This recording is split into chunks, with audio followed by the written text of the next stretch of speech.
I see you made it up the stairs quite safely without getting out of breath.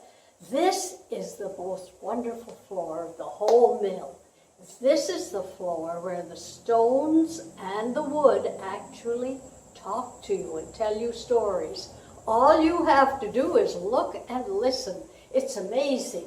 First of all, look at that ridge pole up there. Look at the length of it, over 50 feet long, cut from one tree. Look how smooth it is. You wouldn't realize it was made over 200 years ago by hand. But the most amazing thing about it is the shape. Look at the shape of it. If you look closely, you see the sides are slanted. If you could see the top, you'd see they made a peak. The ridge pole is a pentagon with 5 sides. That means the roof can sit beautifully on the top.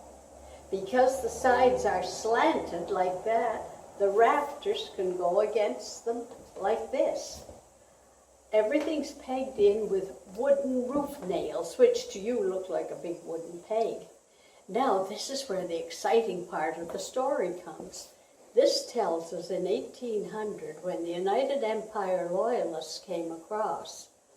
With them came people from other nationalities who had decided they would come across with the United Empire Loyalists for some reason or other and stay loyal. So that is Dutch architecture, Netherlands architecture. Quite rare to find in North America. But now if you look at the end of the ridge pole, you see 2 pieces that go out like a V. They're wind supports. That's English architecture, and it kept the roof from swaying all these years so it stood. This is where it gets exciting, because the Dutch people could just as well have said, "You English keep your hands off our good Dutch architecture." But they didn't. They worked together, and look what they turned out. Oh yes, the Germans got in on the act. If you look up here, you see a short, stubby gray beam that goes from the cross beam to the long beam. It has 3 supports. Look at all, called little spine beams. Look at all the triangles in there, and everybody knows the terrific strength of triangles. That, we call it a queen beam in Canada. The Germans called it a Bachstuhl. Every 3rd cross beam has a Bachstuhl on it. And just imagine the support. In fact, some engineers have told us the mill was overbuilt because it hasn't fallen down after all these years.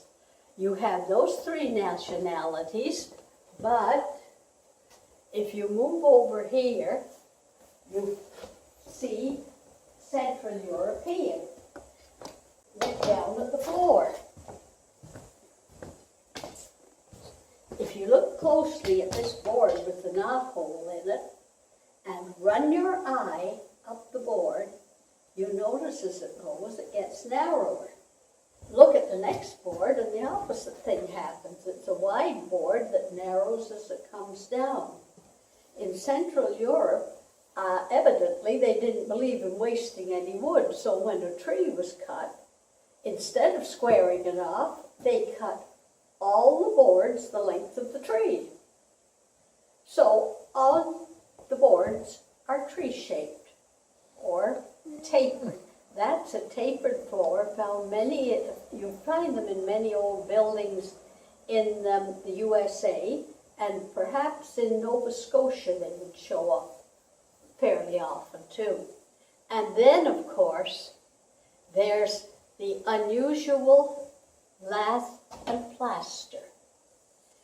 Very excited because they want to tell me about their old house that has Latham Plastering. But take a very close look at this lath. It isn't strips of lath. If you look closely, you can see where it's fastened together at this end. It's simply a hemlock board. And hemlock wood is very tough. So they would stand the board at its end, hit it as hard as they could with something heavy so it split. Then when the board was nailed up, they would go along and carefully push the plaster between the slits. There was quite an art to this, by the way. You had to have just the right amount of plaster, so when it went up, it would bend over that split a little. In 4 days, you would come back and you would have a really solid ceiling. This would be, the top would be solid, between the cracks in the board would be solid, and then they would finish it off by putting a beautiful, smooth plaster ceiling over to finish it off. This room was a vermin-proof room. Naturally, they had to have it where they'd be storing grain while it was waiting to be ground.